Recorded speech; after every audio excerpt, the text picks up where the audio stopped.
Hello students last class में हमने पढ़ा था एपी। तो आज हम एपी पे बेस्ड कुछ एनसीईआरटी एग्जाम्पल करने वाले हैं। तो आज हम करेंगे example number 4 to example number 7। तो स्टार्ट करते हैं एग्जाम्पल नंबर 4 से।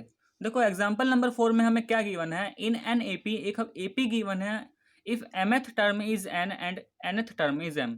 तो उस एपी का जो mth टर्म है वो n दे रखा है और जो nth टर्म है वो क्या है, m है। Find the fifth term. तो हमें क्या फाइंड करना है, फिफ्थ टर्म। तो देखो सबसे पहले जब भी हम एपी करेंगे तो सबसे पहले हम उसका लिखेंगे फर्स्ट टर्म और कॉमन डिफरेंस। तो देखो यहाँ पे हमें फर्स्ट टर्म और कॉमन डिफरेंस तो गिवन नहीं है, तो हम मान लेते हैं let first term is A and common difference D. अब देखो हमें गिवन क्या है, यहाँ पे गिवन है कि जो mth टर्म है, mth टर्म कितना गिवन है, n। अब देखो जैसे हमें गिवन था कि हमें थर्ड टर्म गिवन है, ठीक है, तो हम उसको कैसे लिखते थे, a3। मतलब जोन सा भी टर्म ये होगा थर्ड फोर्थ, तो यहाँ पे वही नंबर आ जाता था, ठीक है। तो अगर ये mth टर्म है तो इसको कैसे लिखेंगे, am। तो ये कितना हो जाएगा, n के इक्वल। अब हमने एक फॉर्मूला पढ़ा था, क्या पढ़ा था कि an जो होता है nth टर्म, हमने इस फॉर्म में पढ़ रखा है an is a plus n minus one into D. तो जब यहाँ पे m आएगा तो यहाँ पे भी क्या हो जाएगा, m हो जाएगा। तो ए एम क्या हो जाएगा, a plus m minus one into D equal to n। तो ये तो आ गई फर्स्ट इक्वेशन। ऐसे ही हमें गिवन है कि जो हमारा nth टर्म है वो किसके बराबर है, m। तो इस फॉर्मूले की हेल्प से ही इस ए एन को मैं लिख सकता हूँ a plus N minus one into D equal to m, equation number 2। अब देखो जो हमसे पूछा है यहाँ पे हमें निकालना है फिफ्थ टर्म। तो हमसे कोई सा भी टर्म निकालना हो, अगर हमें किसी भी एपी का ए पता है और डी पता है तो फिर हम उसका कोई सा भी टर्म निकाल सकते हैं। तो सबसे पहले अब हम क्या करने वाले हैं कि जो दो इक्वेशन बनी है इनकी हेल्प से हम ए और डी की वैल्यू फाइंड करेंगे, ठीक है। तो देखो अगर मैं यहाँ पे इक्वेशन 1 में से इक्वेशन 2 को सब्ट्रैक्ट करता हूँ, इक्वेशन 1 माइनस इक्वेशन 2, तो होगा क्या, देखो ये है हमारा a plus m minus one into D equal to n, ये first equation. Second equation a plus N minus one into D equal to n. Subtract करेंगे तो सेकंड वाली इक्वेशन जो भी उसका साइन चेंज, ये तो ये माइनस सब कुछ माइनस। अब a से a ये तो कैंसिल। अब बचा यहाँ पे एलएचएस में क्या बचेगा, m minus one into D minus N minus one into D, और इधर क्या बचा, एन माइनस एम। तो देखो इस पूरे में से यहाँ से भी डी यहाँ से भी डी कॉमन आ जाएगा, तो डी हम बाहर निकाल लेते तो यहाँ पे क्या बचेगा, एम माइनस वन। इधर एन माइनस वन ब्रैकेट में बचा, उसके बाहर माइनस, तो माइनस के अंदर मल्टीप्लाई करेंगे तो ये हो जाएगा माइनस एन प्लस वन, और इधर क्या बचा है, एन माइनस एम। तो देखो माइनस वन से प्लस वन का कैंसिल, तो डी क्या आ गया हमारा, डी आ जाएगा यहाँ से D into M minus N. अब देखो इधर एम एन है, एम माइनस एन, हम क्या करते हैं इस एन माइनस एम को भी इसी तरीके से लिख लेते हैं, माइनस कॉमन निकाल लेते हैं और ये बन जाएगा एम माइनस एन। तो जैसे ही यहाँ से माइनस कॉमन निकालेंगे तो अंदर का साइन चेंज हो जाएगा, तो ये जो एम नेगेटिव था ये अब प्लस हो गया और जो एन पॉजिटिव था वो अब नेगेटिव। देखो हमने ऐसा इसलिए किया क्योंकि अब ये जो एम माइनस एन है और एम माइनस एन अब तो सेम हो गया, और इक्वल में दोनों तरफ जो सेम नंबर होते हैं वो कट जाते हैं, तो ये कट जाएंगे। तो यहाँ से जो हमारा डी है, डी कितना आ जाएगा, अब इधर क्या बचा, कुछ भी नहीं बचा, इसका मतलब वन बचा, और क्योंकि साइन माइनस है तो डी की वैल्यू माइनस वन। तो डी तो हमारा आ गया, अब हमें क्या करना है, ए और फाइंड करना है। तो हम क्या करेंगे कि किसी भी एक इक्वेशन में, ये दो इक्वेशन थी, यहाँ पे हम डी को पुट कर देते हैं माइनस वन। तो सपोज करो हम इक्वेशन फर्स्ट में ही पुट कर लेते हैं, तो हम क्या करेंगे, put D equal minus one in equation number one. जो हमारा इक्वेशन नंबर वन था, अब इक्वेशन नंबर वन क्या था, a plus M minus one into D equal to N. तो a तो ऐसे रहेगा m माइनस वन, डी की जगह माइनस वन इक्वल एन। तो देखो सिंप्लीफाई कर लेते हैं, a माइनस वन की m से करेंगे तो माइनस एम, माइनस वन की मल्टीप्लाई माइनस वन से plus one equal to N. तो यहाँ से a कितना मिल जाएगा, n plus M minus one. देखो ये दोनों चीज उधर जाएंगे तो m का साइन नेगेटिव, उधर जाके पॉजिटिव, वन पॉजिटिव उधर जाके नेगेटिव, तो यहाँ से हमारा a भी आ गया है। बस अब हमें क्या करना है, हमें निकालना है ए पी, फिफ्थ टर्म बोला था तो ए पी। तो using formula a plus N minus one into d जो हम पहले ही लिख चुके हैं, तो बस n की जगह क्या हो जाएगा p। ठीक है, तो n जो भी है 2 या 3 है, यहाँ पे वही नंबर आ जाएगा, तो फिफ्थ टर्म निकाल रहे तो n की जगह p। अब हमें a तो पता है, a कितना है n प्लस m माइनस 1, ठीक है, प्लस p, तो ये तो p ही रहेगा माइनस 1, ठीक है, और ये क्या है यहाँ पे d, तो यहाँ पे d की जगह क्या आ जाएगा, d की वैल्यू भी हम निकाल चुके हैं माइनस का 1। सिंप्लीफाई कर लेते हैं तो ये कितना आएगा n प्लस m माइनस 1, देखो माइनस 1 की मल्टीप्लाई करेंगे तो माइनस का p प्लस का 1, इस माइनस 1 से प्लस 1 कैंसिल, तो यहाँ से जो AP है वो कितना आ जाएगा फाइनली हमारा n प्लस m माइनस का p। तो ये क्या है हमारा fifth term of given AP। Hence fifth term is, तो जो हमारा यहाँ से फिफ्थ टर्म आया है, देखो ये है fifth term is n plus m minus p। तो ये था स्टूडेंट्स हमारा एग्जाम्पल नंबर 4। अब आगे चलते हैं हम एग्जाम्पल NCERT का एग्जाम्पल नंबर 5। तो एग्जाम्पल नंबर 5 को करने से पहले एक बार इसे पढ़ लेते हैं। देखो एग्जाम्पल नंबर 5 में क्या गिवन है हमें, if the sum of n terms of N AP, तो ये हमें Sn गिवन है, where p and q are constant, और क्या करेंगे जो यहाँ पे कैपिटल की p कैपिटल क्यों है, ये सब कॉन्स्टेंट नंबर है एक तरीके से, ठीक है, तो कॉन्स्टेंट मतलब फाइंड द कॉमन डिफरेंस। तो अगर हमें Sn गिवन है तो ये जो AP है जिसका ये nth टर्म गिवन है, सम ऑफ n टर्म गिवन है, उसका हमें कॉमन डिफरेंस बताना है, ठीक है। तो देखो यहाँ पे हमें गिवन क्या है, गिवन है यहाँ पे सम ऑफ n टर्म, तो सम ऑफ n टर्म में हमारे पास n into P plus 1/2 n minus 1 into Q. P and Q क्या है यहाँ पे कांस्टेंट है, और हमें निकालना है d, क्या निकालना है, d निकालना है।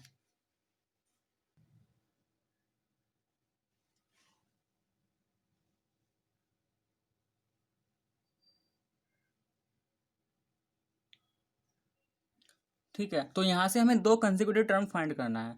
अब कैसे करेंगे, क्योंकि हमें गिवन तो Sn है, ठीक है, क्योंकि यहाँ पे अगर हमें nth टर्म गिवन होता तो हम क्या करते हैं n की वैल्यू को 1 2 रख लेते थे, वहाँ से कोई दिक्कत नहीं होती, हमें A1 A2 डायरेक्टली मिल जाता। अब यहाँ पे सम गिवन है तो थोड़ा सा इस बात को समझते हैं। देखो अगर मैं यहाँ पे S1 निकालता हूँ, तो देखो इस S1 का मतलब क्या है कि स्टार्टिंग की एक टर्म का सम, और स्टार्टिंग की एक टर्म का सम बोलने का मतलब ये है कि जो स्टार्टिंग की टर्म A1 है यही हमें मिलेगा, क्योंकि एक टर्म का सम निकालेंगे तो वही टर्म आएगा, अब उसमें भी क्या सम करेंगे क्योंकि केवल एक ही टर्म है ना। और ऐसे ही अगर मैं यहाँ पे S2 निकालता हूँ, देखो S1 S2 तो मैं इजीली फाइंड कर सकता हूँ क्योंकि Sn गिवन है, तो एक बार n रखेंगे 1 तो S1 आ जाएगा, n रखेंगे 2 S2 आ जाएगा। अब इस S2 का मतलब क्या होगा, अगर मैं जनरल फॉर्म की हेल्प से देखूँ तो ये A1 प्लस A2 मिलेगा, क्योंकि S2 का मतलब है स्टार्टिंग की दो टर्म का सम, तो दो टर्म क्या है A1 A2, तो यहाँ से A1 A2 मिलेगा। तो देखो इसका मतलब ये दो इक्वेशन बनेगी ना कि A1 तो हमें यहाँ से पता चल जाएगा सीधे सीधे, और ये S2 है यहाँ से मुझे A1 A2 पता चलेगा, तो अगर मैं इस A1 A2 में से इस A1 को माइनस कर दूंगा तो मुझे A2 भी पता चल जाएगा, और जब मुझे A1 पता चलेगा A2 पता चलेगा तो मैं दोनों का डिफरेंस लूंगा तो मुझे D भी पता चल जाएगा। तो देखो अब करना क्या है इसमें, सबसे पहले इफ n इक्वल टू 1, अगर n की वैल्यू 1 है तो यहाँ से S1 कितना आएगा, S1 देखो ये जो गिवन था Sn, यहाँ पे n को 1 रखते हैं तो n की value 1 into P plus 1/2 into 1 1 minus 1 into Q. तो देखो यहाँ से S1 ये तो p हो जाएगा, अब ये 1 माइनस 1 यहाँ पे 0 है ना, और 0 की किसी भी नंबर से मल्टीप्लाई करेंगे 0, तो यहाँ से क्या मिल गया, अब S1 को मैं लिख सकता हूँ A1, तो A1 तो आ गया क्या P, ये अभी बताया तो जो S1 है यहाँ से देख सकते हैं जो S1 है ये क्या मिलेगा A1 के बराबर, तो A1 आ गया P। ऐसे ही अगर n की वैल्यू 2 हो जाती है तो फिर वहां से हम निकाल लेते हैं S2, तो S2 के लिए क्या करना है, जो ये हमें nth टर्म दे रखा है यहाँ पे n को 2 से रिप्लेस कर दें, तो ये बन जाएगा 2p plus 1/2 into 2 into 2 minus 1 into Q. Simplify कर लेते हैं, 2p प्लस देखो 2 से 2 कट गया, ये क्या बचा 2 minus 1 1 and 1 into Q Q. अब ये जो S2 है अभी हमने जनरल क्या बनाया था A1 A2 A3, तो S2 का मतलब क्या है, ये A1 प्लस A2 है ना, तो इस S2 को मैं लिख सकता हूँ A1 प्लस A2। अब मुझे यहाँ से A2 फाइंड करना है तो क्या करेंगे, देखो ये A1 की वैल्यू तो अभी फाइंड किया था P, तो मैं लिख सकता हूँ P प्लस A2, ठीक है। सपोज करो मान लेते इक्वेशन 1, तो यहाँ पे लिख देंगे यूजिंग इक्वेशन 1। तो यहाँ से A2 कितना आ जाएगा, 2p plus Q minus P. तो हमें A2 कितना मिल गया, 2p minus P, p plus Q. तो देखो A2 भी आ गया है, A1 भी आ गया है। अब तो हमें क्या निकालना है, therefore D is second term minus first term, क्योंकि D क्या होता है, दो कंसेक्यूटिव टर्म का डिफरेंस, और A2 A1 तो कंसेक्यूटिव है ना। तो A2 तो आया हमारा P प्लस क्यू, A1 आया था P। तो यहाँ से देखो P से ये माइनस P कैंसिल, तो D कितना आ गया, तो D आ जाएगा हमारा यहाँ पे Q के बराबर। तो ये था हमारा example number 5। Next example number 6। देखो एग्जाम्पल नंबर 6 में क्या है, the sum of N term of two arithmetic progression, कि हमारे पास दो एपी गिवन है और उनका जो दोनों एपी का एन टर्म है, ठीक है, उन एन टर्म का हमें रेशियो गिवन है 3n plus 8 by 7n plus 15। Find the ratio of their 12th term. तो हमें उन दोनों एपी के nth टर्म का जो सम है वो तो हमें गिवन है, हमें उनके 12th टर्म का रेशियो फाइंड करना है। तो देखो इसके लिए हम क्या करेंगे, सबसे पहले अभी बताया था कि जब भी एपी वाला क्वेश्चन, तो सबसे पहला काम तो ये करना है, उसका ए और डी हमें पता होना चाहिए। अब यहाँ पे ए और डी पता तो नहीं था, तो हमने लेट कर लिया। मान लिया जो फर्स्ट एपी है उसका फर्स्ट टर्म क्या है, A1, कॉमन डिफरेंस क्या है, D1। ऐसे ही सेकंड एपी जो है उसका फर्स्ट टर्म मान लिया A2 एंड कॉमन डिफरेंस मान लिया D2। तो ध्यान रखना जो A2 है यहाँ पे, इसका मतलब सेकंड टर्म नहीं है, ये सेकंड एपी का फर्स्ट टर्म, क्योंकि अभी हमने लेट किया है, ठीक है। अब देखो हमें गिवन क्या है, गिवन क्या है हमें, sum of n terms of first AP upon sum of n terms of second AP. इनका हमें रेशियो गिवन था, तो रेशियो को हम फ्रैक्शन में लिख सकते हैं। तो देखो हमें गिवन था 3n प्लस 8 रेशियो, तो इसको अब हम जब फ्रैक्शन में लिखेंगे क्या बन जाएगा, 3n plus 8 by 7n plus 15, ठीक है। अब हम अभी हमने एक फॉर्मूला पढ़ा है कि किसी भी एपी का जो एस एन होता है वो फॉर्मूला क्या होता है, n upon two A in terms of D लिखना है हमें, क्योंकि यहाँ पे हमें एल तो पता ही नहीं, हमें सिर्फ क्या पता है, ए और डी हमने लेट किया है, तो डी के टर्म में लिखेंगे। तो इसका मतलब फर्स्ट एपी के लिए ये फॉर्मूला क्या बनेगा, देखो दोनों टर्म के लिए एन की वैल्यू सेम थी, ऐसा क्वेश्चन में कहा गया था, 2a1, क्योंकि पहली एपी के लिए फर्स्ट टर्म क्या लेट किया हमने, A1, एन की वैल्यू सेम है, और फर्स्ट एपी के लिए डी हमने क्या लेट किया, D1। तो ये तो आ गया sum of N term of first AP. ऐसे ही sum of N term of second AP, तो ये तो n/2, 2a2 plus n minus 1 into D2 is equal to 3n plus 8 by 7n plus 15। तो इस n/2 से n/2 दोनों same में कट जाएगा, तो यहाँ से क्या बचा, 2a1 plus n minus 1 into D1 by 2a2 plus n minus 1 into D2 is equal to 3n plus 8 by 7n plus 15।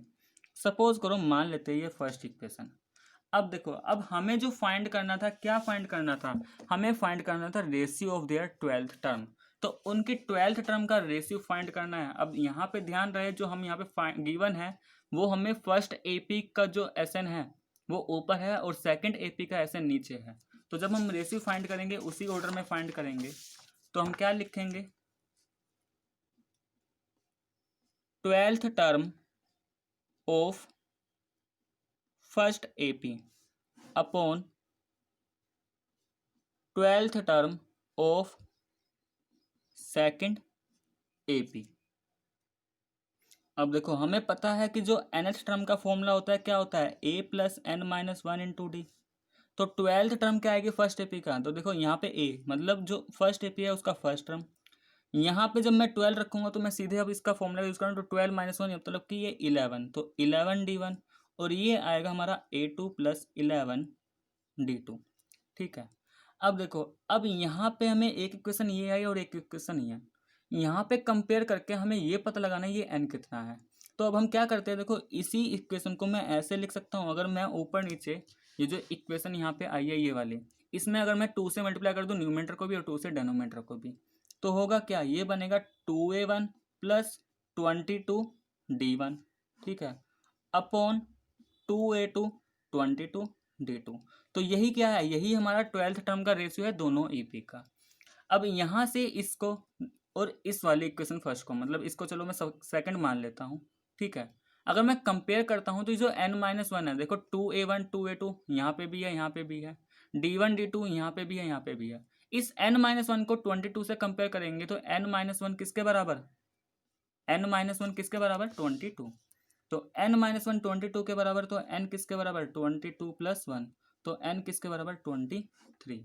इसका मतलब अगर मैं इक्वेशन नंबर फर्स्ट में 23 पुट कर दूं n को, तो यहाँ से जो रेशियो मिलेगा ये रेशियो क्या होगा, ये 12th टर्म का रेशियो ही होगा। क्योंकि जैसे ही यहाँ पे 23 पुट करेंगे तो ये आएगा 2a1 + 22d1 2a2 + 22d2, और यही क्या है हमारा 12th टर्म रिप्रेजेंट कर रहा है, ठीक है।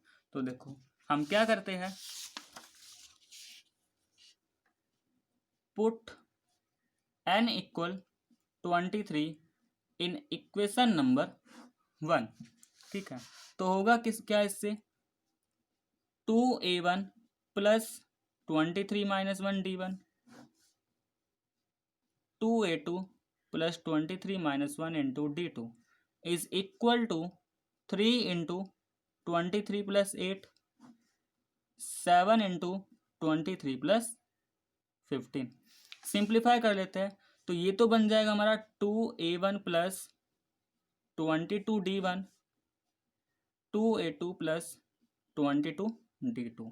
इधर कितना आएगा, 3 की मल्टीप्लाई करेंगे तो 3 3 = 9 3 2 = 6 + 8 7 के मल्टीप्लाई 23 7 3 = 21 7 2 = 14 15 16 प्लस का 15।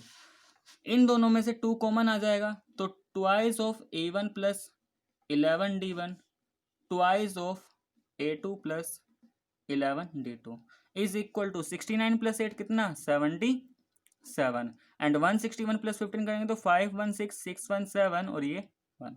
इस 2 से 2 कट गया तो ये हमें क्या मिल गया, a1 + 11d1 a2 + 11d2 कितना आ गया 77/176।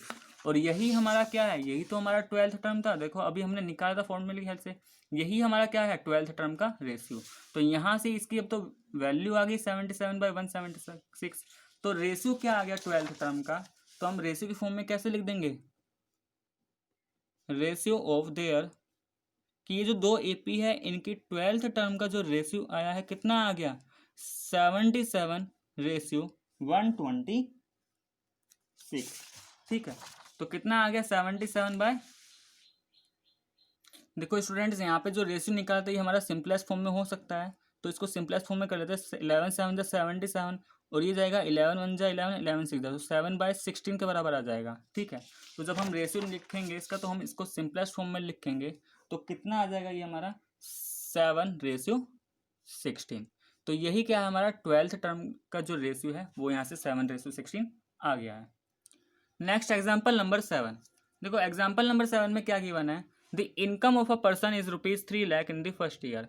एक पर्सन है उसका जो स्टार्टिंग का फर्स्ट ईयर है उसमें जो टोटल इनकम थी एनुअल इनकम वो दे रखा है 3 lakh and he receives an increase ऑफ ₹10,000 to his income per year for the next 19 years. फिर क्या कहा कि अगले 19 साल में उसके हर साल 10,000 रुपये क्या हो जाते हैं, इंक्रीज हो जाते हैं, ठीक है। Find the total amount he received in 20 years.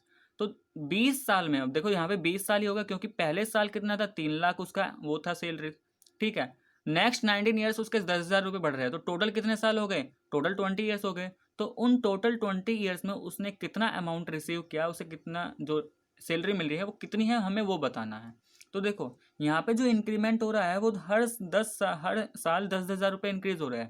तो ये तो एक हमारा एपी हो ना, क्योंकि एपी में क्या होता है जो इंक्रीमेंट होता है या कुछ भी डिक्रीज हो वहाँ पे एक कांस्टेंट होता है। तो यहाँ पे एक कॉन्स्टेंटली बढ़ रहा है ना 10,000, तो ये तो हमारा एपी बन रहा है। तो ये जो यहाँ पे है इस क्वेश्चन में ये एक एपी है जिसमें जो हमारा फर्स्ट टर्म है, फर्स्ट टर्म तो यहाँ पे क्या हो जाएगा कि जो हमारा इनकम है फर्स्ट ईयर का वो हमारा फर्स्ट टर्म बन जाएगा, ठीक है। जो यहाँ कॉमन डिफरेंस है कि जो हमारा इंक्रीमेंट हो रहा है पर ईयर वो हमारा डी बन जाएगा। और एन का मतलब कि कितने साल का हमें से उसका अमाउंट निकालना है 20 साल का, तो एन की वैल्यू 20, ठीक है। तो हमें यहाँ से क्या फाइंड करना है एस ऑफ 20। तो देखो हमें ए भी पता है, डी भी पता है, एन भी पता है, सब कुछ हमें पता है, तो एस निकालना है। तो एस का फॉर्मूला यूज कर लेते हैं, S N equal to N upon two into two A plus N minus one into D. तो ए प्लस एल इसलिए यूज नहीं किया क्योंकि हमें यहाँ पे लास्ट टर्म नहीं पता। तो इसका मतलब एस ऑफ 20 कितना हो जाएगा, एन को रिप्लेस कर दिया 20 से, ए को रिप्लेस कर दिया 3 लाख से, तो देखो यहाँ पे 5 जीरो आ जाएगी ये, प्लस 20 माइनस 1 इंटू डी की जगह 10,000। सिंप्लीफाई कर लेते हैं, 20/2 ये तो हमारा 10 हो गया। अब देखो ये 3 लाख था तो 2 से मल्टीप्लाई करेंगे 6 लाख, तो ये 6 और कितनी जीरो यहाँ पे 5 जीरो, प्लस ये 20 माइनस 1 कितना 19, और 19 की 10,000 से तो 19, और उसके बाद ये 4 जीरो एज इट इज़ आ गई। ठीक है, अब सोल्व कर लेते हैं, ये 10 इनको ऐड करेंगे कितना आ जाएगा, ये आ गया हमारा 79 एंड ये 4 जीरो, मल्टीप्लाई कर देंगे तो ये आ गया 7 9 और कितनी जीरो 1 2 3 4 5, इसका मतलब ये 79 लाख हो जाएगा। ठीक है, ये 79 लाख आ गया, तो ये क्या आ गया हमारा टोटल अमाउंट। तो इसका मतलब टोटल अमाउंट रिसीव्ड, कितना अमाउंट रिसीव किया उसने। अब क्योंकि ये अमाउंट है तो किस में लिखेंगे, ₹79 और कितने जीरो इसके बाद 5 जीरो। तो ये था हमारा एग्जाम्पल नंबर 7। तो स्टूडेंट्स अगर आपको मेरा वीडियो पसंद आया तो प्लीज़ लाइक करें, शेयर करें और चैनल को सब्सक्राइब करें।